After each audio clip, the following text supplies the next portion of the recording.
നമസ്കാരം. ഓഗസ്റ്റ് 15 എന്നാൽ പതാക ഉയർത്തലും മിഠായി വിതരണവും എന്നാണ് പല കുട്ടികളുടെയും വിചാരം. ഇന്ന് നമ്മൾ അനുഭവിക്കുന്ന സ്വാതന്ത്ര്യത്തിന്റെ പിന്നിൽ പല ധീരരുടെയും സഹനത്തിന്റെയും വേദനയുടെയും കഥകൾ പറയാനുണ്ട്. അതിൽ ചിലതെങ്കിലും നാം അറിഞ്ഞിരിക്കണം. അത് നിങ്ങൾക്കായി പരിചയപ്പെടുത്തുന്ന എന്റെ പേര് ഇവാനി അനീഷ്. വർഷം 1600 മുതൽ ബ്രിട്ടീഷ് അടിമത്തം ഇന്ത്യയിൽ തുടക്കമിട്ടു. പഴശ്ശിരാജ, വേലത്തമ്പി ദളവ പോലുള്ള ധീരന്മാരുടെ ഒറ്റപ്പെട്ട പോരാട്ടങ്ങൾ പലതും ഫലം കണ്ടില്ല.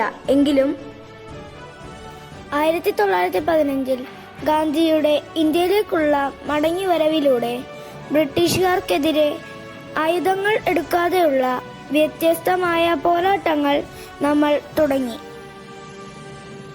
ദണ്ഡിയാത്ര, ക്വിറ്റ് ഇന്ത്യ സമരം, വിദേശ നിർമ്മിതികൾ ഉപേക്ഷിക്കൽ, അതുപോലെയുള്ള സമരങ്ങൾ അനവധി.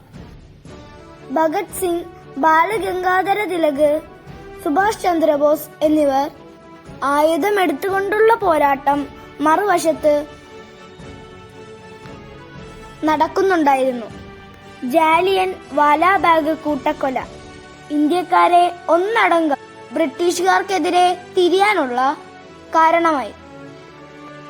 ഈ പോരാട്ടങ്ങളിൽ പൊറുതിമുട്ടിയ ബ്രിട്ടീഷ് പാർലമെന്റ് 1947 ഓഗസ്റ്റ് 14 അർദ്ധരാത്രി ഇന്ത്യക്ക് സ്വാതന്ത്ര്യം നൽകാൻ പ്രേരിതരായി. അന്ന് ഇന്ത്യ സ്വതന്ത്രയായി.